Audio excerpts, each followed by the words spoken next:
Hi, my name is Eric and welcome to this tutorial. So basically we're going to go through this list here from 1 to 10. By the time we get to number 10, you will be able to do magic with these two softwares. So let's dive right into it and tackle number 1. So if you go to the vForSplend site, you could see that if you're a returning customer, this will be overwhelming because that's not what you're used to. We've made it so easy by clicking on this button here to switch to version 2. The only difference here is we no longer sell in version 2, so you don't have the store and you can't buy it, but everything else remains the same. You could also log in and you could manage your accounts. Right, let's head back to the new kid on the block, which is version 3. So if you're a new customer, the only thing that you have to do to get this new software is to sign up.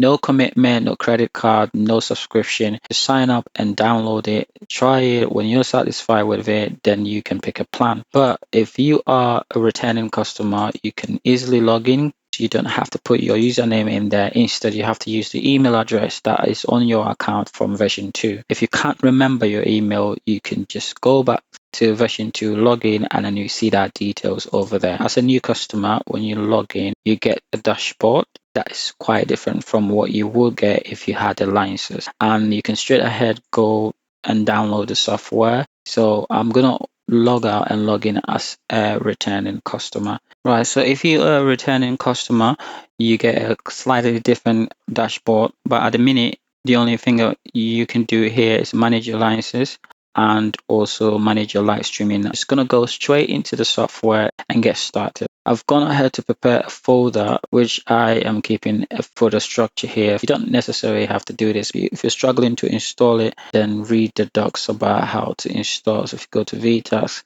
installation, it will guide you through the installation. I've already done that and I'm going to just start here. The first time you launch the software, you will be presented with a login screen. Even though it says username, you still have to put your email address here.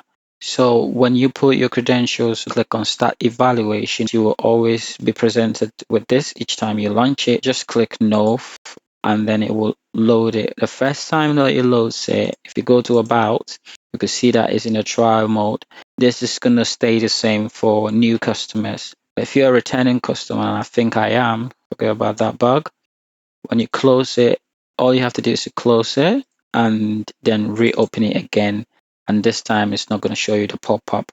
And if you go back to the settings and check About, you can see that it's fully activated because I am a returning customer logging in. Let's go to number 2, which is interface overview. It's a new addition. The only thing different here is we'll move the clock from this side and put them at the top, and then put a new component here, which is called the Kente switcher. For new customers, all you have on your left is a preview where you can preview your clips. The right is an output where all the lists that you do down here will be played. So on the top is the current time on your computer. Here, schedule ends in is the total duration of all the items scheduled. And then current clip also shows total duration left on the clip that's currently playing. First bar at the top is where all your connections and settings are, basically for configuration. So I'm going to start by going to the settings. So we've got extra configurations like output, startup configurations, streaming, autoplay. We'll get to them as we need. And this is where you're going to be adding more of your commands and creating your shadows. As you can see, we've introduced new icons to it as well to make it look pretty. For new customers, at the bottom here, this is where you can switch the various outputs that we have. So you can output to NDI or output API. This is where you can send commands to vMix, and vMix handles the rest. But with NDI, we can do the rendering of the graphics and everything. Out to the right, you've got some information about login. So wherever it's being played, you can see it as an HTML or download it as a CSV. And we've also introduced error logs for debugging. So when you have issues, you can send us those logs. So here is where you put your vMix IP to connect to vMix if you want to use the API output. And that's it. I think we've touched on everything in the interface except for Kente interface. So Kente can be launched as a standalone or click and edit in Kente. So I'm going to click on that button. The left is always going to be a previewer, and then the right is the output. On here we have a toolbar where we have some play controls and stop, and then we also got how we can save and load. In the middle here is where you're going to be doing your connections and adding your nodes and joining your nodes together. On the left is go through all the various nodes that we have. We have two set of nodes. We've got nodes with gray core nodes, and the ones with yellow are preset template nodes that were created with the core nodes. And on to the right is the inspector, where you can click on a node to inspect. The next thing on is to talk about the big deal, which is Effortless 24/7 weekly scheduling. When you open the software, you're already in a schedule waiting for you to add some stuff. So you might think, okay, let me just load my old project, but that's nothing will happen. That's because there's a slight difference in the way we've structured the project file for version 3 and that of version 2. You can easily convert it, how to convert version 2 project into version 3. And all you have to do is to import the project instead of loading it. So you can import it by just going to media, add media,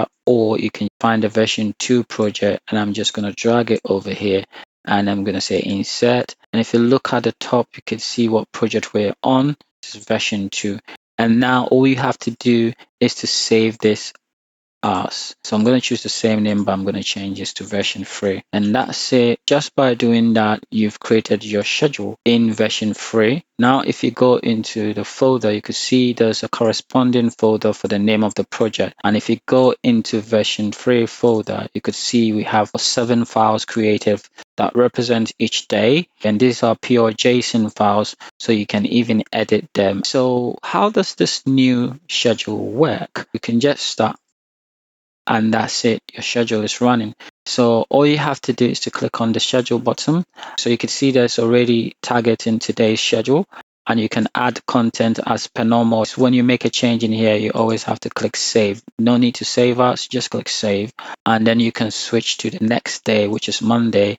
And that's a completely different schedule. Because I don't have content, I'm just going to just add 2 transitions for Monday. That's all we're playing for Monday. And you have to save. So after I've done this, if I switch back to Sunday, you can see the content is completely different. If you switch back to Monday, we've got our 2 transitions. So that's how you're going to do it. Go to each day, and then you can also bring in old project and drag them in here, and that works as well. Mind you, if I make any change and I do not save and I go on to a different one, and we come back, that is not saved. So you always want to make sure that you save whenever you add something new. And that's how you're going to go through. Just make your schedule, and that's it. You're done, and you can close it. vTask will do the rest. All you have to do is just sit back and watch it play. It will load the corresponding day and start playing it. So number 5 is time lock. This checkbox is here, allows you to lock a specific time and say, I want to play this video at a specific time. That is very important for making 24-hour scheduling. The way you can use that is to lock the item first, and then say, whenever the day starts, I want to start, and double click on the date and say we want to start at 12 a.m. That's when my show starts. So as soon as I do that, you could see that all the time and all the items follow, and respectfully, you can see the first item has been grayed out because we've checked lock. Even if I hit real time several times, it does not change. It's still going to be stick there. So it's very useful down the line. In fact, let me just make duplicates of this, and let's say down the line, we want to say after 3 videos, we want to make sure this plays around 8 a.m. in the morning. So we can lock that as well and say, okay, you're going to be playing around 8 a.m. So 8 a.m. So once you do that, from there on, every other item will respect the time that you've locked here and adjust their duration accordingly. And you could see that this is very useful for scheduling. For 24-hour scheduling, all you need is the first item to lock it, and you would want to do the same. So you always have to save. You want to do the same for each of the days. So I'm going to go in there and make sure.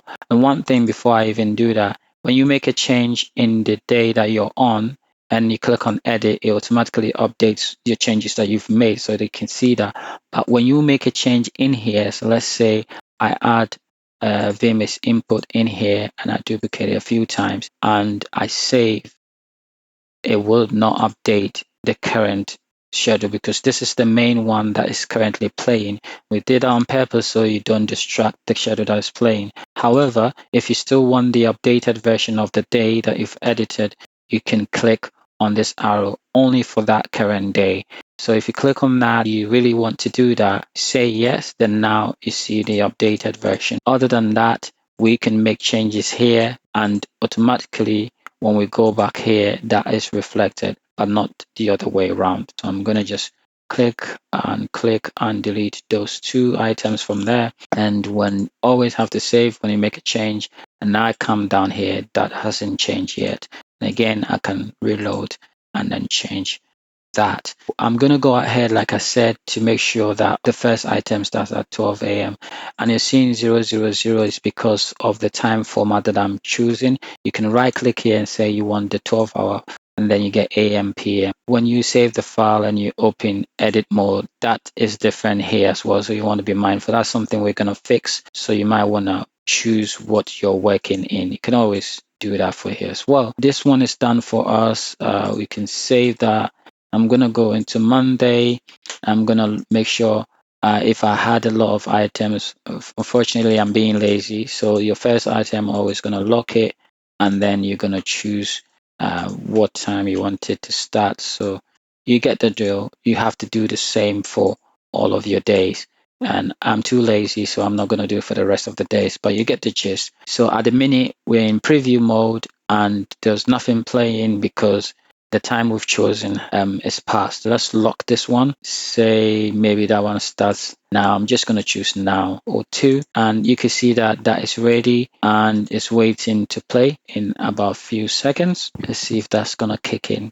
And 18 seconds, few seconds more, and 18. There we go. Yes, so we got some content playing. So that's it. That's how you do your 24-hour schedule, which is so easy. We're going to go to another big one. This is autoplay. Autoplay, make sure your channel is constantly playing something and that is not going to stay idle.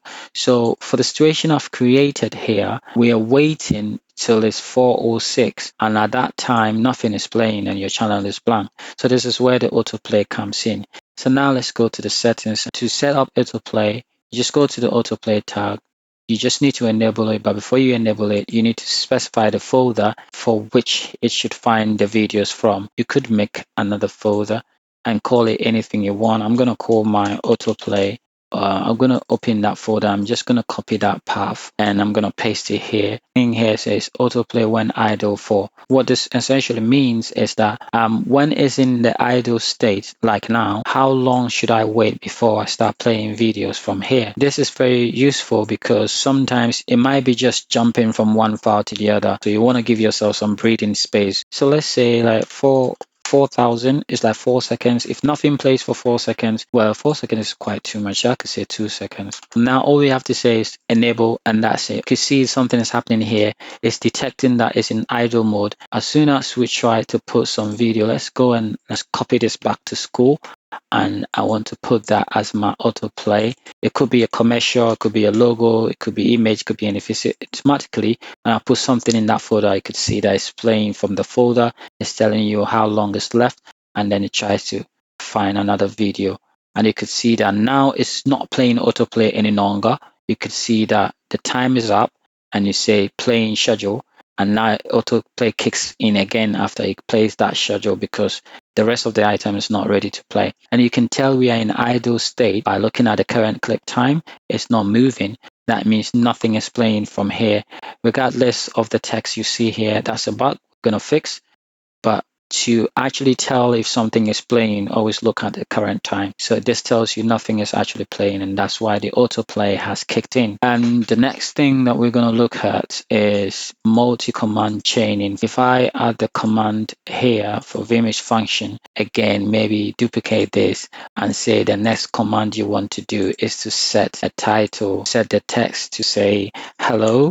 Each command takes 1 second to execute. So imagine if you want to join like 5 commands, that's 5 seconds before this video gets to play. So you could just use one, add multiple, so you can still do the same thing and then you can set your hello here. Again, that's not how to spell hello, but You can say when it plays this command, wait for like 10 seconds before you set the text to hello, and then wait for 20 seconds later, which is 20,000, and then do something else. Maybe set audio off. So all these three commands, the good thing is it will just take 1 second to take all those commands into memory, and then at the right time, do the action. I think I skipped this one, new trimming tools. If you click here to edit, you can see that we now have new trimming controls. It's more precise. You also get a time here. You can step frame by frame. You could also use these buttons to key in and then move this to key out. We've also introduced loop. Also make it bigger by clicking on this. And if the video is longer, you want to enlarge this so you can have more space to work with. You've got another one at the bottom that is more useful when you go into edit where you don't have the previewer. You can select any file and then click on the icon to open it. And before we go on to Kente, if you look at the title at the top, you can see vTask output 1 last. Meanwhile, we save this project as project version 3, and that's not the project that we're seeing. Each time a video plays or an item plays, it goes ahead to save a backup, find that folder, see users, app data, and then you're going to go to roaming and VFX blend. You can see we have a folder for Kente and then vTask. So when you come here, the version that you're on, you've got a couple of files here that represent this logs. You also have a project file called vTask, and that's what has been loaded here. We've also got graphs folder. We're going to go into it. Whilst we're here, I will show you create a graph file. You would want to come to this folder and paste them here. Whenever you use this button, load last, it goes into that folder to find this file. So you always want to save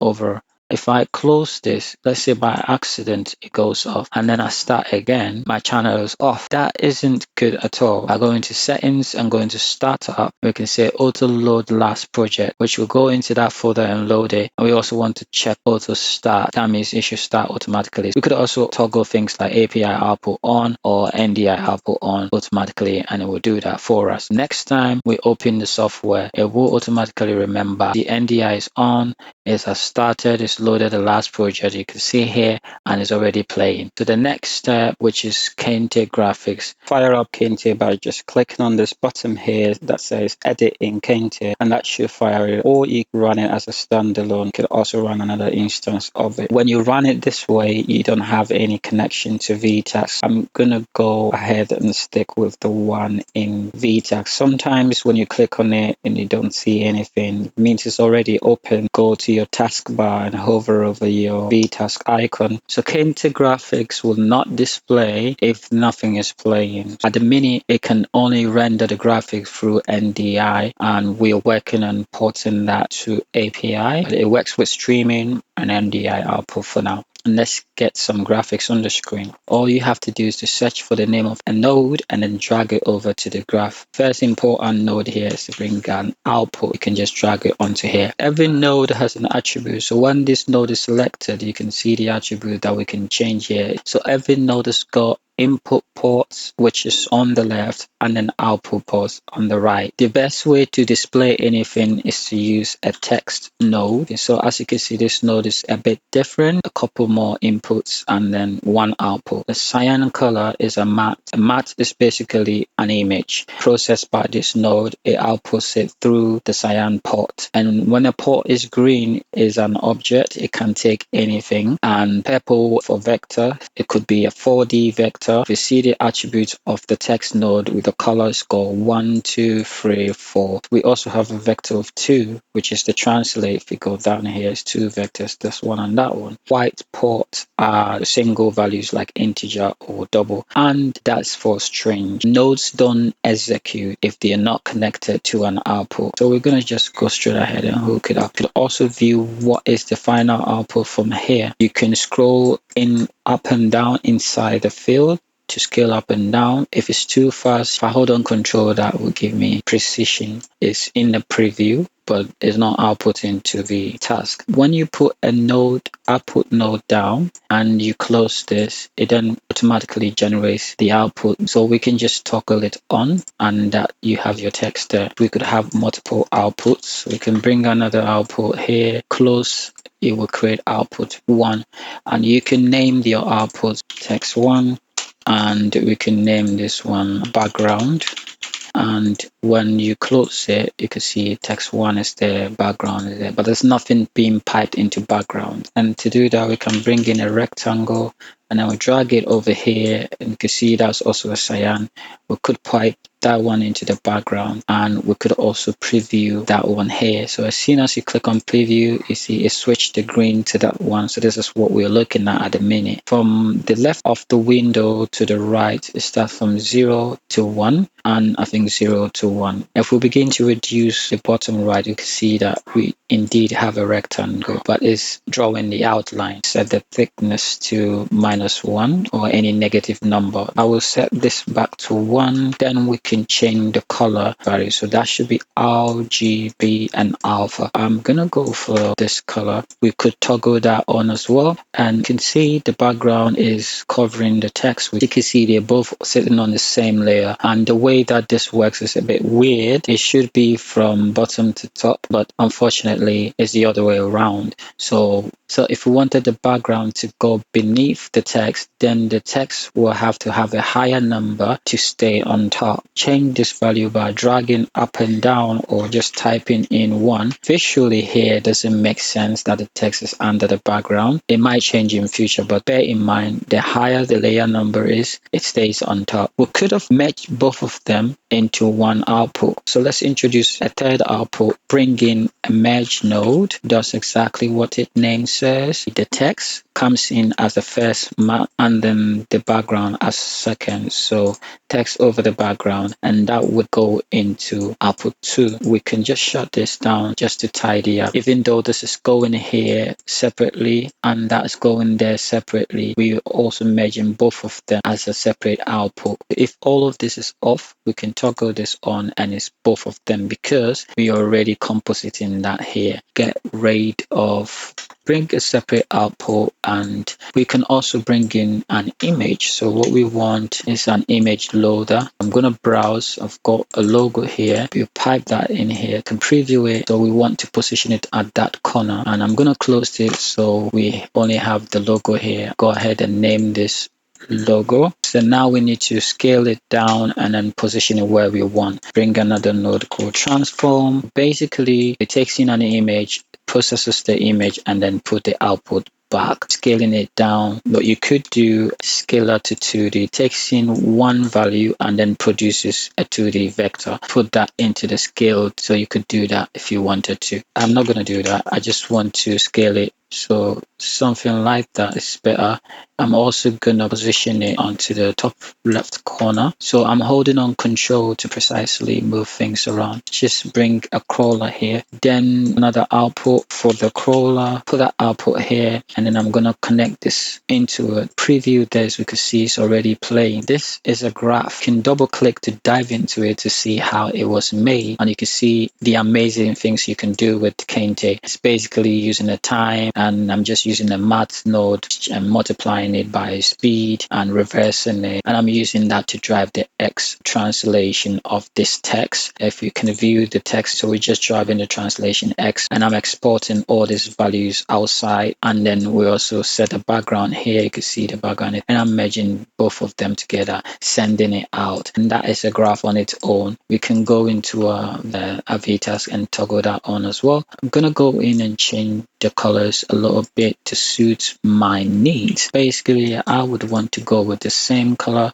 around here. You can change the text in there. Welcome, breaking news, reaching out is that vTask is now out. I can't spell.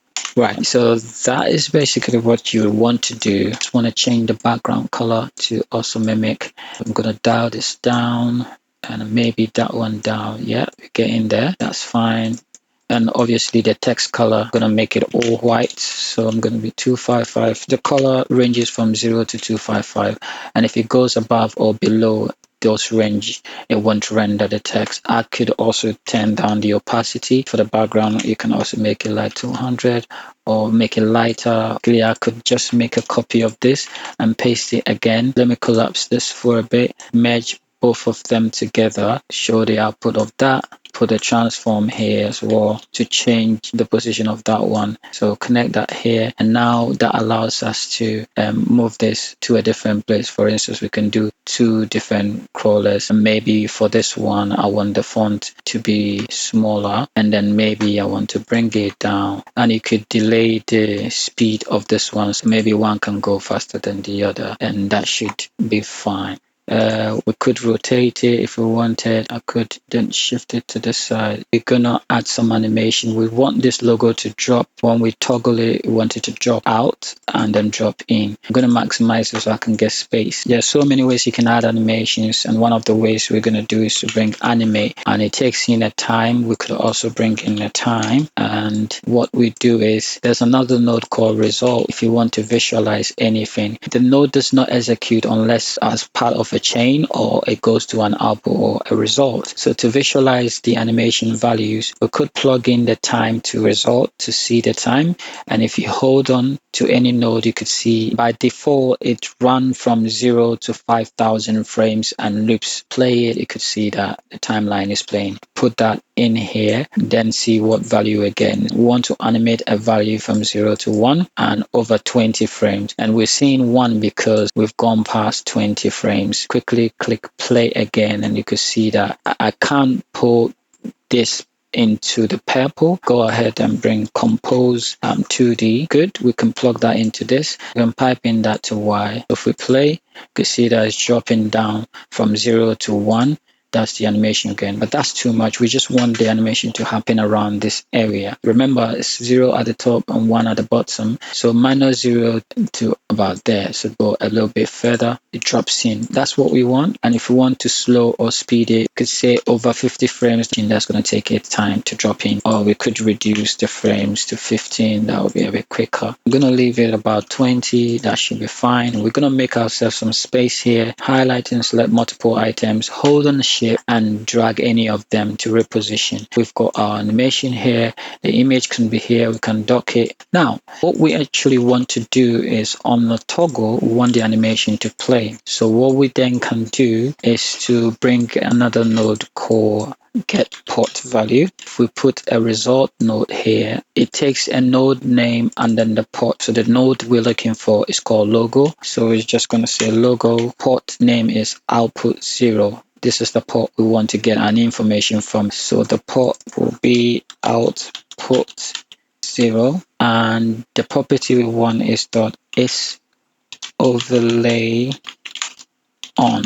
But just by doing that, it turns the port into a boolean, and you can see it's true. And if we go to toggle it off and then come back here, we can see that is false. It's been toggled off. Here we can use it to drive anything we want. There is another node I would want to use, a trigger transition. That's what it's called. Okay, so I first built this transition trigger. Let's look at that first. It takes a minimum value and a maximum value, and when you toggle this checkbox, so see this as click and play to play from 0 to, let's say, 100. So if I click that, it's going to play from 0 to 100 and stop.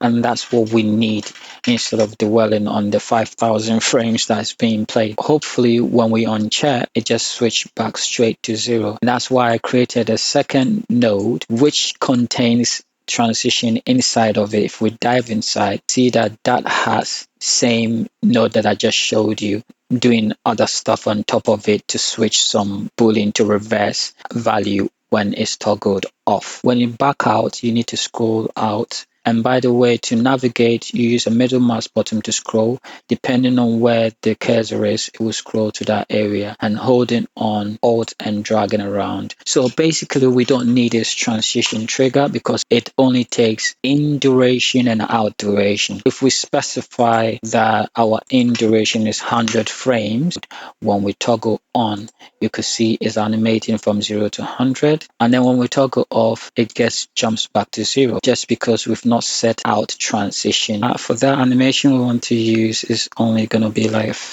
30 frames. That should be enough. So I'll set it for 30 for in and out duration. If we plug that in here, that's going to be all the way from 0 to 30, and we know we only need fraction of the value from 0 to 1 to move this. So that's when the rescale can be useful. So basically you can take any input value and then rescale it to whatever you want. The in minimum is 0 and for a maximum of 30, and that could then go in here. You can use this to trigger it by just clicking on that, and you can see it's starting from there to there, and that's not what we want. If you uncheck it, it goes back to that state. So whilst on this stage, that means we can adjust the beginning to go all the way out, and we can then toggle it on and see our end. We can also adjust where we want it to end, which is really cool. So we want it to end around here. Now we can toggle, take it off, and toggle, bring it back on. We would just have to reduce it to about 15 frames, and don't forget to reduce this to 15 frames as well, and that should do the trick. That should do it, and that should trigger it back on.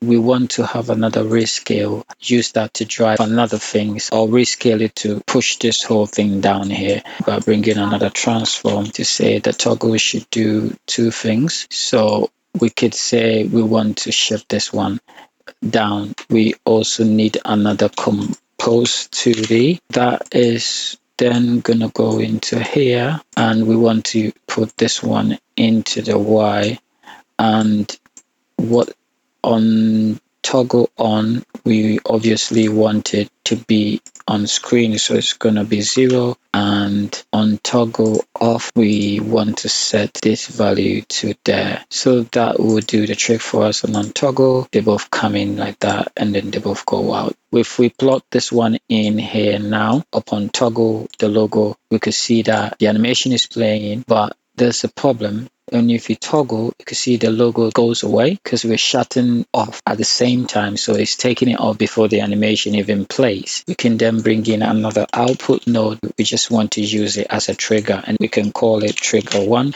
So it's just a matter of changing the value here. Instead of logo, we're going to get it from trigger 1. And that's it. That's all done. So now logo doesn't trigger the animation, but this does. Let's see if we're doing everything right. So it's the name is now output 2 instead of output 0. Toggle, and the animation is working perfectly as expected. They both go off, and then they both come back on. We're going to keep this trigger here. So basically you could use it to trigger a lot of things. You could separate it. I could use script to get this value here if I wanted to. Disconnect it. You can turn any field into a script by holding down Control and middle mouse button in the value. It turns green, and that means it's a script. If you type in anything, I get node, I'll just hit enter. So now it turns it into a script. The node we want to get is this one here, graph. So I'm going to copy that name, and I'm going to put that here as the node we want to get. So to get the port, we want to use .get output port, because the port we want to get is an output. Get output port, and the name of that port is called value. That will get you the port, and now we want to get the data from that port. So get data. That's it. And you want to click apply anytime you make a change, and there you go. It's getting the value from there. So we could still toggle, and our animation will work without connecting from there. That makes things tidier. And let's see if it works.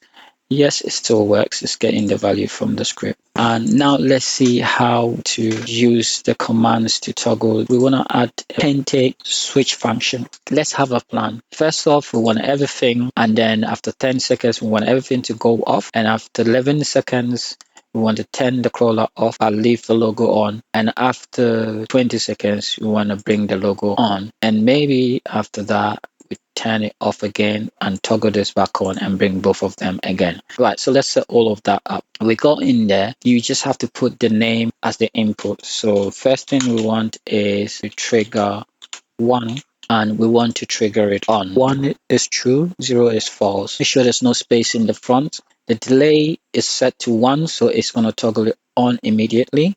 We add another one, and we say the same thing. We want it off.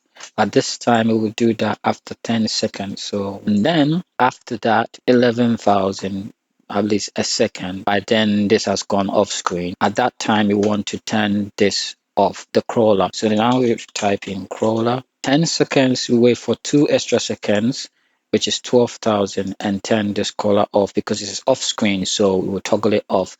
And that will mean that the next time we toggle this trigger on, the collar will be off, and that's all we want to do. So that would happen at about 20 seconds later. 1, 2, 3, and then we toggle everything on. Remember, this trigger toggles everything on. It just toggles the transition, right? So let's see what it's gonna do. When we start, it should play as per normal. Toggle everything on. It's already on. 10 seconds later, it should toggle everything off. Play animation, transition out. There you go.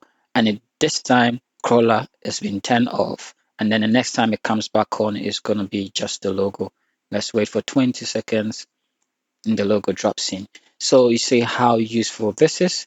You could just instruct a series of commands to do. We could add another one and say, after 22 seconds, bring the crawler back on. So we set it to 1, and then that should be fine. Pop it on. We could say 25 seconds. 5 seconds later, then just pop the crawler on, and let's see again in action. So maybe in the beginning everything should be on. The crawler should be on at the beginning, so we can add another one and say, even though that is at the bottom, if we give it a delay or 1, it will happen at the same time. It doesn't matter whether it's below or low, it's the delay that matters, because it's set to 1 and 1, they will happen at the same time. So that's going to be at the very beginning. We want to turn it on, because at some point in time we turned it off and we never turn it back on. So that should do the trick. If I should turn it off manually and then restart, you see that it will turn it back on. Yeah, and then play. 10 seconds later, you have to take it off.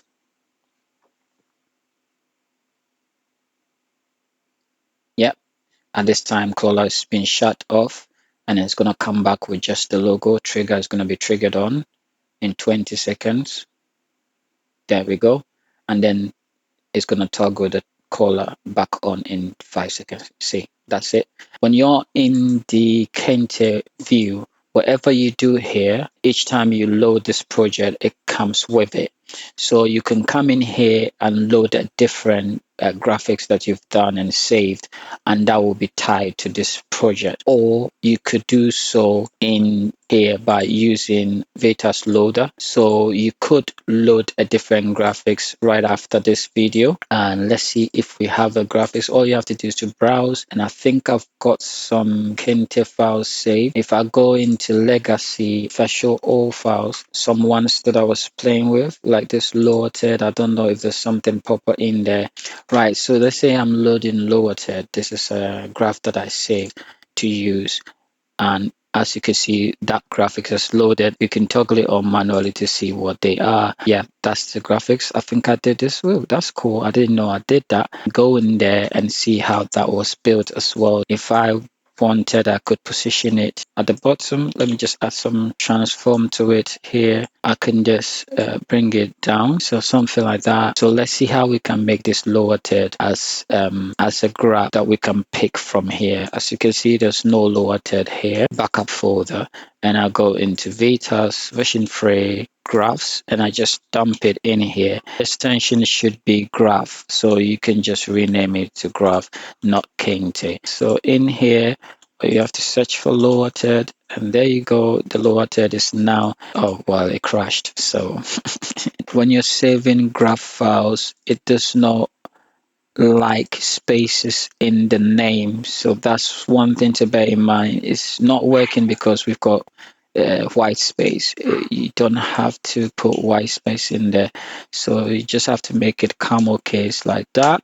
We can now go in here and use the lower third happily without any issue. There we go, we have it, and it seems to have 2 outputs. So basically we can just see what the outputs are. So you can see we have our lower third here. You could run into problems like when your schedule will be loading different content, and that's dynamic. You would want to be working in a separate instance and save that, and you can use it later. So quickly, I'm going to show you how you can convert already made stuff into a graph if you want to. Let me bring this news graphics. Let's see what that is. So for instance, if we wanted to collapse all of this side to make it a graph, Control C to copy, and then you will bring a graph node. So graph node, you can browse for any file and load the content as a graph. For instance, let's load lower third again because we know what that is.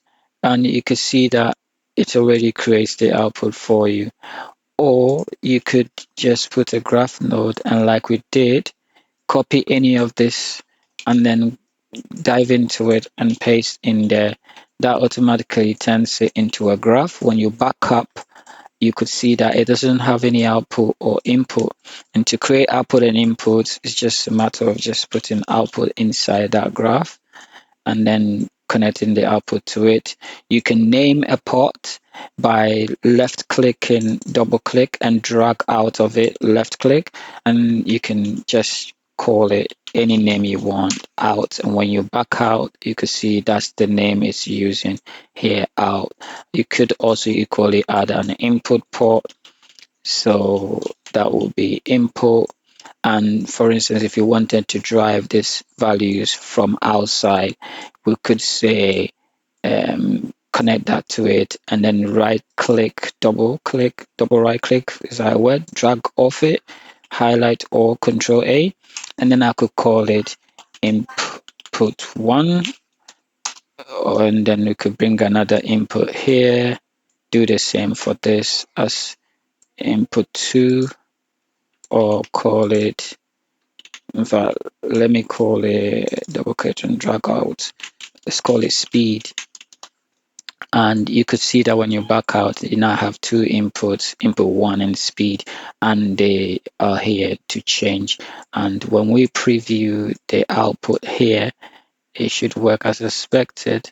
If you preview that, and then you could see we could start affecting some of these values here, and it should work as expected. Right, so that's how you make graphs. Either save the file and load it by putting down a graph node and clicking browse, or highlight, copy, double click, go inside, paste. And that way you can collapse certain section and tidy up. There's so much to go through, and we could do image, videos, a whole lot of things.